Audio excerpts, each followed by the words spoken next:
My 9-year-old got a pink treasure box from my grandmother. For your future, it said. My mom threw it in the trash. It's the old woman's garbage, she said. I didn't cry. I took it out and found a booklet inside. 10 hours later, the police were involved. Ruby's 9th birthday was at my house, which meant 2 things. 1, my living room looked like a party supply store exploded. 2, my kitchen smelled like frosting and panic. I'm not one of those Pinterest moms with color-coded balloon arches and matching party favors. I'm more of a, we have cake, we have candles, and nobody is allergic to anything, so we're already winning, Mom. Ruby was buzzing. She'd been vibrating since breakfast, bouncing between gifts like they were sacred artifacts. Wrapping paper everywhere. Plastic rings, slime. Those little squishy toys that somehow multiply when you're not looking. Kids running through my hallway like it was a theme park. My parents showed up. My mom and dad. With that special energy they bring to every family event.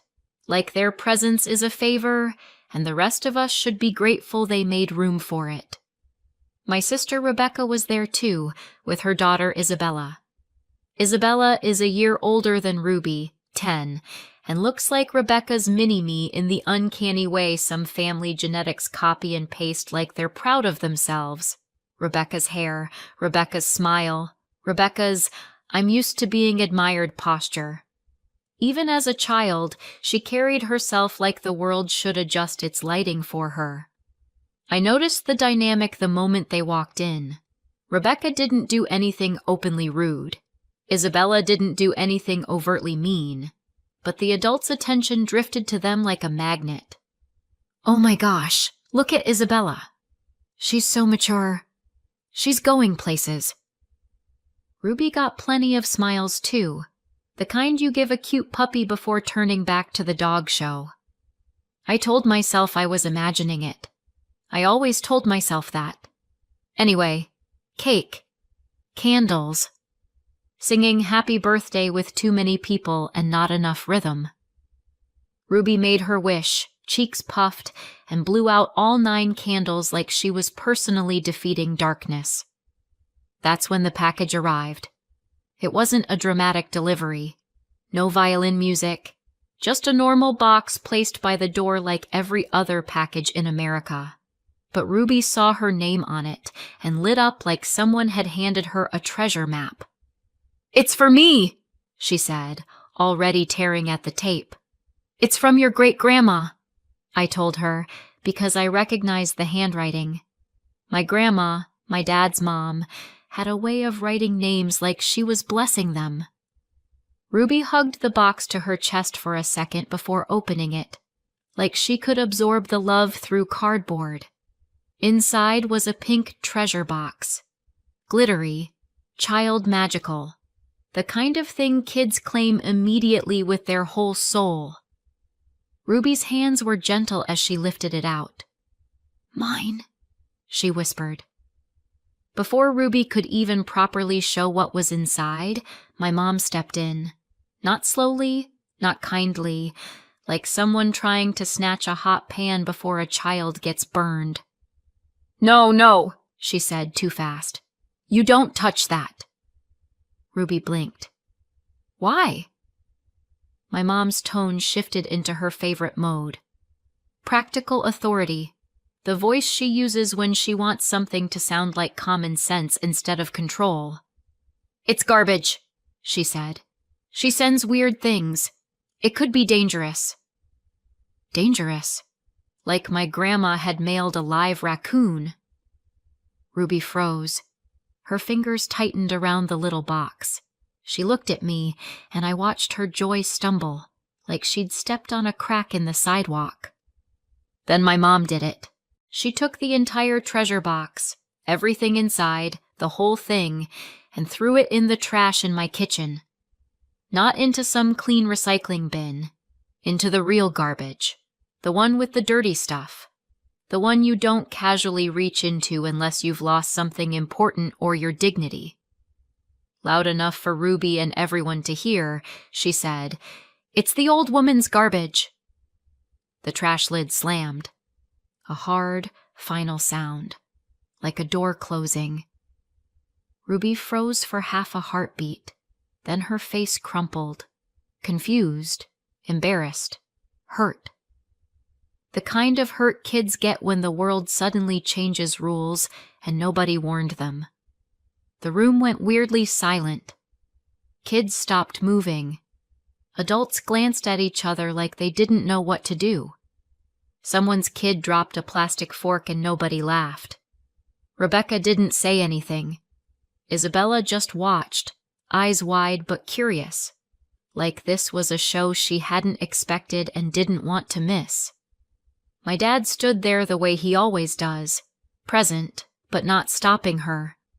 He looked at the trash can, then at the cake, then at Ruby, like he was hoping the universe would resolve this without him having to pick a side. Ruby's eyes went to me, not accusing, not angry, just small. Like, did I do something wrong? I didn't cry. I didn't yell. I didn't give my mom the satisfaction of a scene. I went cold and steady because Ruby was watching me. I moved my body between Ruby and my mom like a shield. Not dramatic, just instinct. Like when you step in front of your kid without thinking. "Go with the kids for a minute, sweetheart," I told Ruby softly. "Go show them your other gifts." Ruby hesitated, still staring at the trash like her treasure box might crawl out on its own. Then she nodded and shuffled away, trying to be brave, trying to act like she wasn't shattered. The moment she was out of earshot, I turned back to my mom. "Calm and flat," I said. "You need to leave." My mom laughed like I'd told a joke. "Because of some garbage? You're really doing this right now?" I didn't argue. I didn't explain. I didn't debate whether humiliating my child was garbage or principle. I repeated it. "Get your things. Leave." My dad's eyes flicked to mine. I could see him considering the old pattern. Smooth it over, keep the peace, don't upset your mother. Then he did what he always does. He followed her out. They left together. Rebecca stayed. Isabella stayed. The party continued, because kids don't know what to do when adults rupture the air and parents are trained to plaster smiles over disasters. But the feeling had changed. Ruby laughed less. She kept glancing toward the kitchen like the trash can was a monster. Later, when the guests were gone and it was quiet, Ruby was still off. She asked the questions that hurt. Why did Grandma throw it away? Is it bad? Does Great-Grandma not like me? I pulled her close and kept it age-safe. It wasn't your fault, I told her. Sometimes grown-ups get stressed and act wrong. Great-Grandma loves you. That gift was for you. Ruby's voice went tiny. Then why did she throw it away? I swallowed the anger like a hot coin. I don't know, I said, because I couldn't say, because your grandmother thinks she owns the world and everyone in it. Not to a 9-year-old. I tucked Ruby into bed later with extra softness, like my hands could undo what my mother had done. And after Ruby was asleep, I went to the kitchen trash. I pulled out the treasure box from the dirty garbage, cleaned it off, and only then did I open it properly for the first time. Inside, I found the booklet.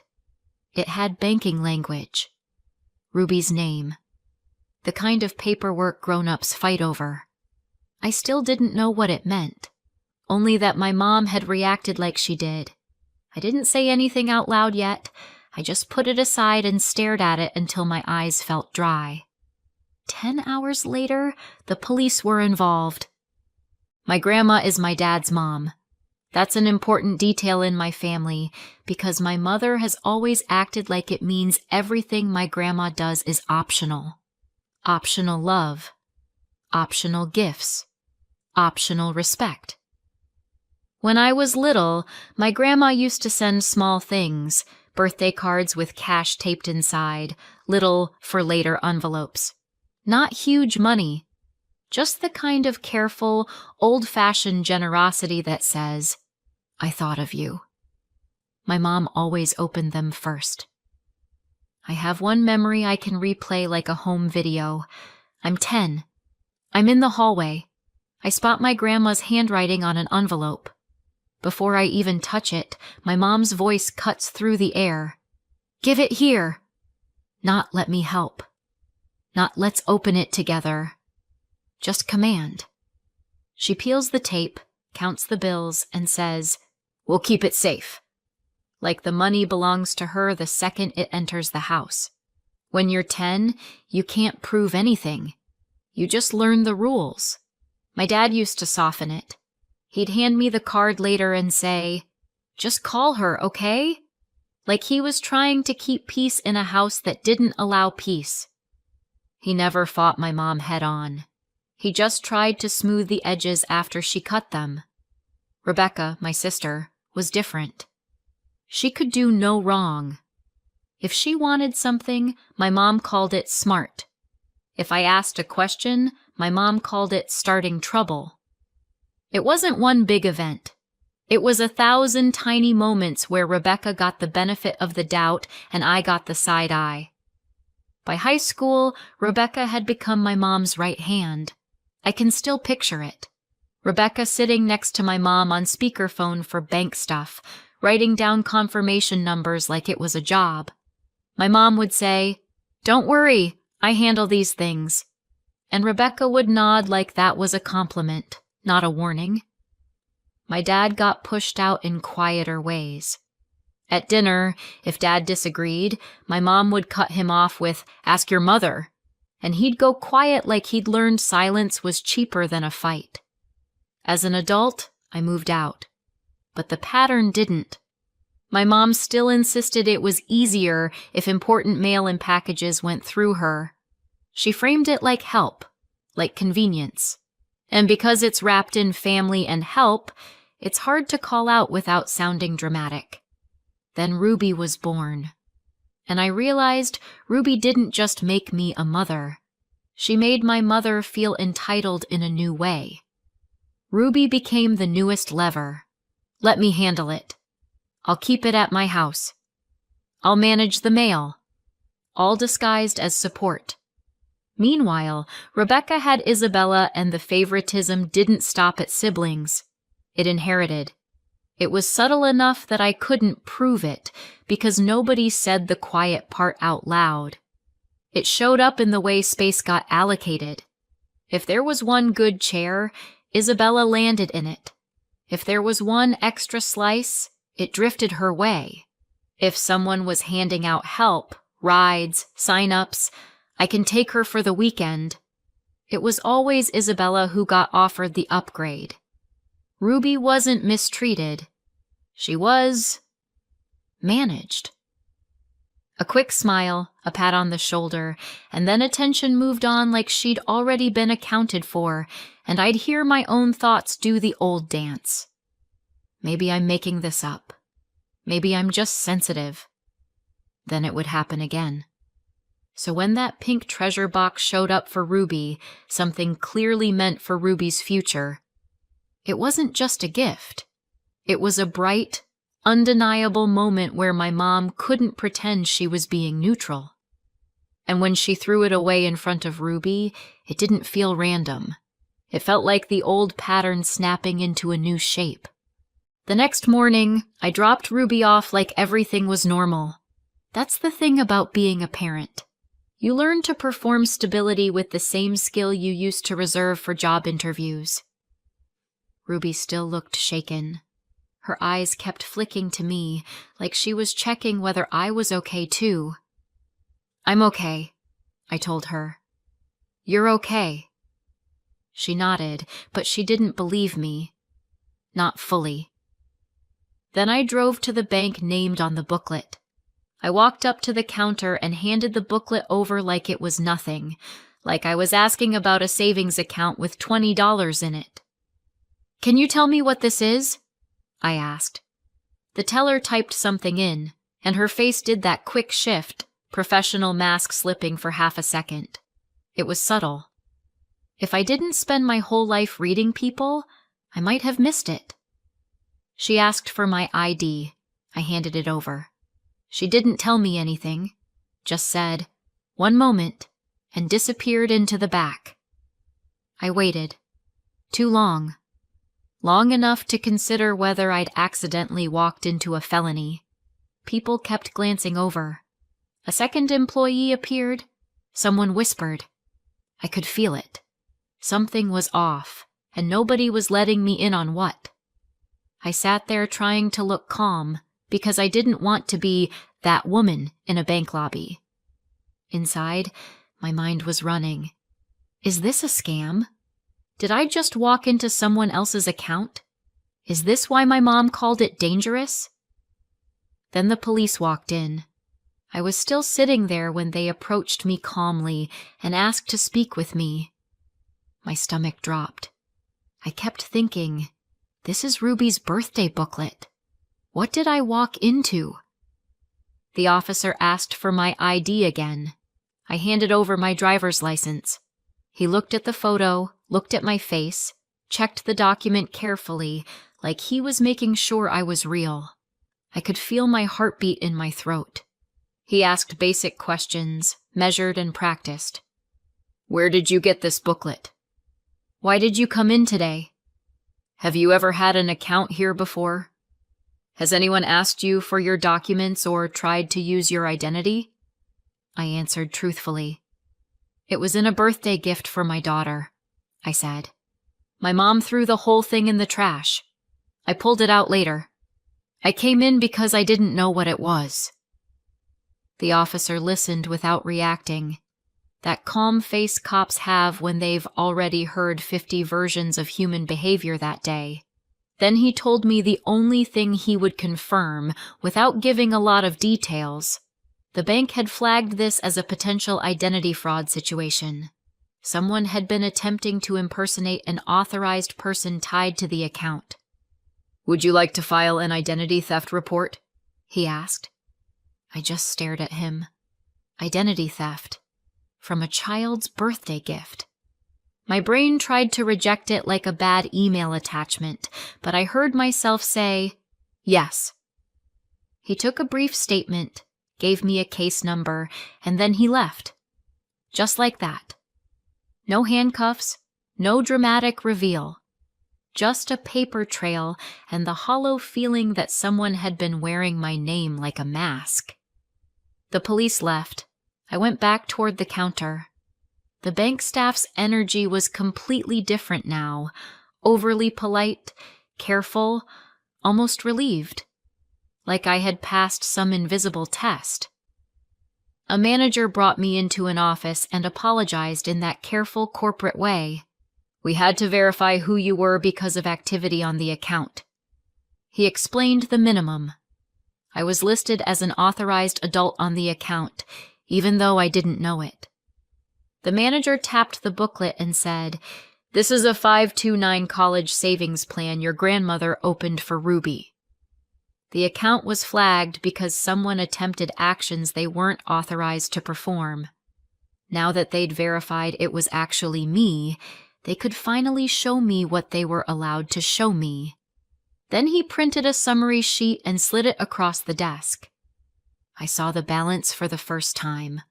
$194,000. My first thought wasn't greed. It was shock. That's a real amount of money for Ruby's future. That's not garbage.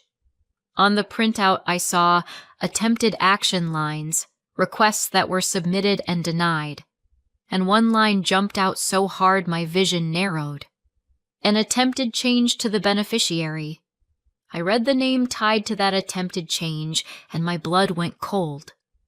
I walked out of the bank in a daze, clutching the printout like it was radioactive. I didn't know whether it was my mom or my sister who pushed it through, but I knew it was family because the attempted beneficiary name pointed straight into my own life. I went home stunned and heartsick. I always knew my family was difficult, but I didn't think they were capable of trying to take Ruby's future like this. I sat there staring at the paper, realizing the betrayal isn't a feeling anymore. It has a name on it. Ruby was named as beneficiary on this account. But someone tried to change the beneficiary. Delete my daughter and add my niece, Isabella. After the bank visit, I waited for updates. Nothing came. No calls, no emails, no magical resolution. Just days passing with that sick feeling that something was happening somewhere and I couldn't see it. Ruby was quiet for days after the party in a way that didn't match her. Not sulking, not dramatic, just smaller. On the third night, I found her on her bed with the pink treasure box on her lap, fingers tracing the glitter like she was trying to understand how something can be yours and not yours at the same time. She didn't look up when she asked, "Did I do something to make Grandma mad?" My chest tightened. "No, baby." She finally lifted her eyes. "Then why did she look at me like that?" Her voice cracked on the last word. "Like I was dumb." I sat on the edge of the bed and kept my voice steady. "Grandma's feelings are not your responsibility." Ruby blinked fast, trying not to cry. "But she likes Isabella." There it was. The thing kids notice long before adults admit. I took a breath. "Sometimes grown-ups have favorites," I said, careful and honest without dumping adult ugliness on a child. "And sometimes they're wrong for that." Ruby's mouth trembled. "Am I not good enough?" I shook my head immediately. "You are more than enough. You don't have to earn love with grades or trophies or being easy. You are my kid. That's already enough." She stared at the treasure box, then whispered, "So, I didn't lose?" I swallowed. "No," I said softly. "You didn't lose. And nobody gets to decide your value in my house. Nobody." Ruby leaned into me like she'd been holding her breath for days. I wrapped my arms around her and held on until her shoulders unclenched. Then she pulled back and said, very small, "Can we keep it on the shelf where they can't touch it?" I nodded. "Yes, that's exactly where it's going." 4 days after the bank visit, my phone rang. Mom. I stared at the screen for a full second before answering, like I was deciding whether to step back into a room that had burned me before. The moment I picked up, she was furious. "Did you call the police on me?" she snapped. "You told them I impersonated you." My grip tightened. "I didn't tell them anything," I said. "I brought the booklet in because Ruby's name was on it." "Don't play innocent," she snapped. "Your grandmother told me what she was sending. She told me." Then she went straight to guilt, like she always does. "I raised you," she said, voice sharp with outrage. "This is how you treat your family?" I felt something in me finally move from shock into clarity. So I asked the question I'd been avoiding, the one that mattered. "Well, did you impersonate me?" She didn't deny it like an innocent person denies something. She denied it like a person who believes denial is power.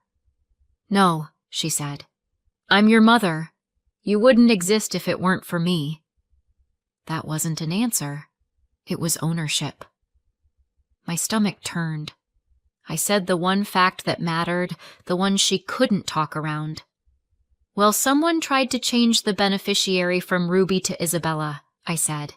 "It's either you or Rebecca."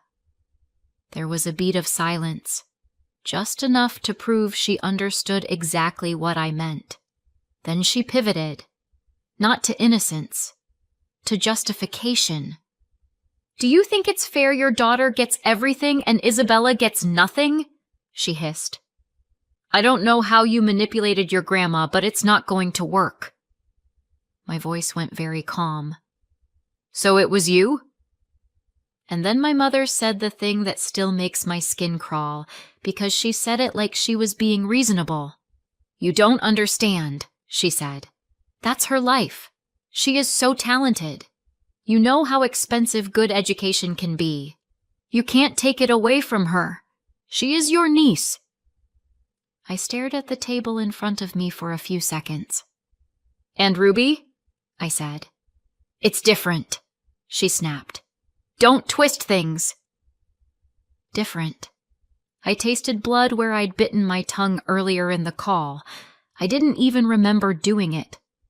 "Different how?" I asked. Silence.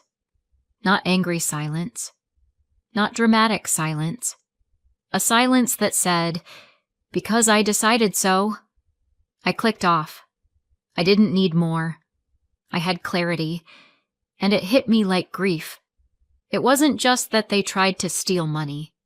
It was that they tried to steal Ruby's future to hand it to another grandchild. That was the betrayal that cut deepest. So I did what I should have done years ago, if I'm being honest. I cut them off. Not with speeches, not with social media posts, with actions. First, I went to my bank. I had been sending my parents $200 a month. I made decent money, and I wanted to be a good daughter. It was so routine I almost forgot it existed.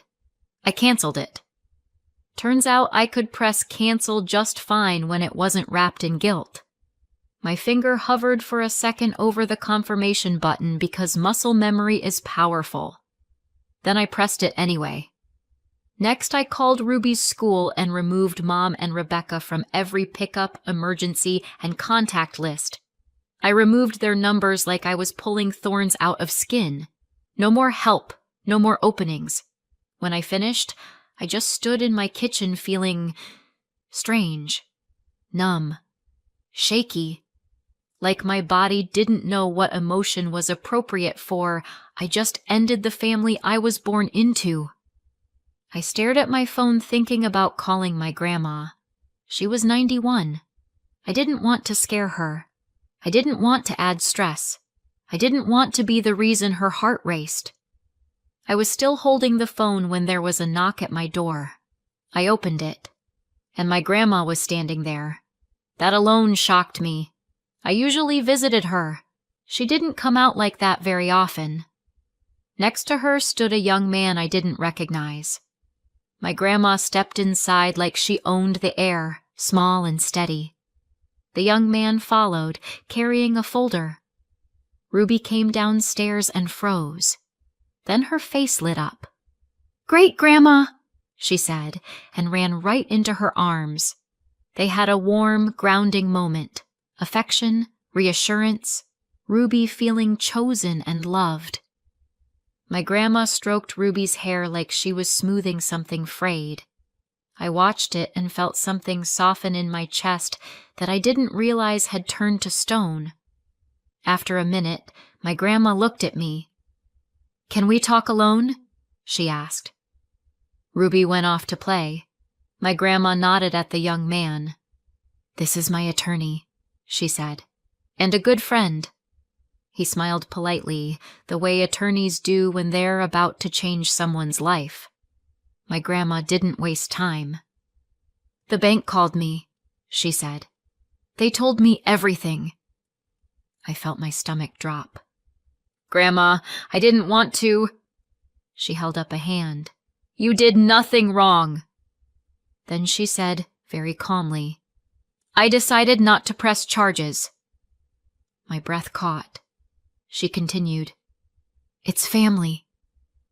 And then her voice cracked just slightly. "But I am heartbroken," she said. "And I am betrayed." She looked at me like she was studying my face, making sure I understood the difference between mercy and forgiveness. "That treasure box," she said, "was only one piece of my estate." I swallowed. "Grandma." She shook her head. "I had planned to split things fairly," she said. "I believed in being fair." Her eyes sharpened. "After what your mother and Rebecca tried to do, I don't feel comfortable giving them money." She didn't shout. She didn't rage. She pronounced it like a decision. "Your mother gets nothing," she said. My mouth went dry. "Your father gets nothing," she added, and that one landed heavier than I expected. "He has watched this favoritism for years and called it peace." She paused, then said, "Rebecca gets nothing." I stared at her, shocked by the precision of it. Then she added one moral nuance that made my throat tighten. "Isabella isn't at fault," she said. "She's a child." The attorney opened the folder slightly, ready. "My attorney will set aside $200,000 for Isabella in an investment account," my grandma continued, "that Isabella can access when she is 21. She said it like she was building a fence. Generous, but controlled. Something Isabella could benefit from without her mother's hands in it. Then my grandma looked at me. "The rest," she said, "goes to you and Ruby." She took my hand. Her grip was stronger than it had any right to be at 91. "You are the only decent family I have left," she said simply. I forced a smile, wanting to support her, wanting to be strong. In my head, I was doing math.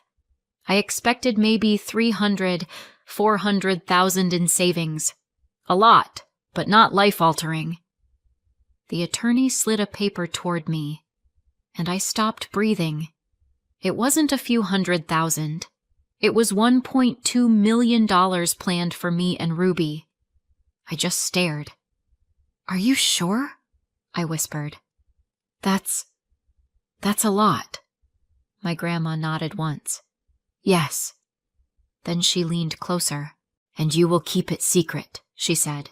"No fighting, no retaliation, no begging at your door."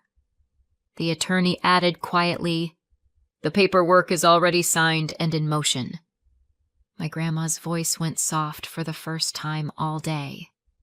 "The truth is set in ink," she said. And I realized something. Ruby wasn't just protected. The people who chose favorites lost access. And the door my mother slammed on my child's birthday? It didn't just close. It locked. 3 years passed. No contact the entire time. Ruby was 12 now, taller, braver.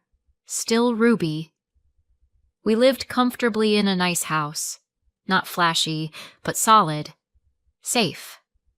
The kind of home where you don't flinch when the doorbell rings. Except one day, there was a knock. I opened the door. It was my mom, my dad, and Rebecca. I still don't know how they found my address. They tried to be friendly like nothing happened, like 3 years of silence was a quirky misunderstanding. Their eyes drifted past me into the house. They looked around. Their faces changed. They hadn't expected me to be well off. "Where does all this come from?" my mom asked, voice tight. "That's none of your business," I said. They made small talk anyway, the way sharks circle before biting. Then they slid into it. They'd made bad money decisions. They needed a temporary loan. Just until they got back on their feet. I said no. The mask dropped immediately. My mom's face twisted. "That money probably came from your grandma. It should belong to all of us." I told them to leave. They left angry, muttering about family like it was a legal claim. Later, I visited my grandma. She was still alive and living in assisted living, sharp as ever. Ruby and I visited regularly. We were close, real close. Before I could even bring up the knock at my door, my grandma beat me to it. "They came here," she said. My stomach tightened. "Who?" "Your mother. Your father. Rebecca," she said. And the way she said it told me everything, like names that hadn't been spoken in a long time. I stared at her. "They haven't come to see you in years." She nodded, almost amused. 3 years, she said. Not a card, not a call, not a visit. Then they see your house, and suddenly they remember I'm alive. Ruby sat beside her on the couch, quiet and small, listening without really listening. My grandma took a slow sip of tea. They tried to act polite, she said. Like 3 years of silence was nothing. Like you were the one being dramatic. I felt something bitter rise in my throat. What did they want? She didn't hesitate. They wanted to know where your money came from, she said. And then they wanted to know if I could still change it. Of course they did. They tried to pressure you, I asked. My grandma gave me a look like I'd asked whether water was wet. They tried. And what did you say? I asked, even though I already knew she wouldn't bend. My grandma set her cup down gently. I told them it's in an irreversible trust, she said. It can't be changed. She didn't sound angry. She sounded finished. Then she added, quiet and deadly, I was planning to split everything equally once.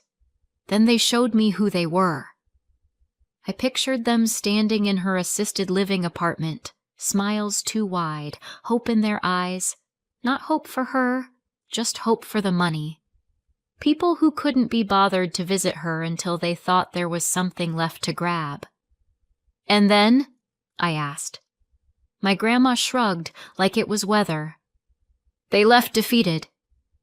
Ruby climbed closer to her, and my grandma reached for Ruby's hand like it belonged there, like Ruby was the whole point. Ruby was the reason any of this mattered. The 3 of us drank tea together, quiet and happy. So what do you think? Did my grandmother do the right thing?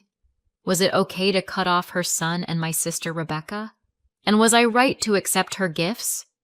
Let me know in the comments and subscribe for more.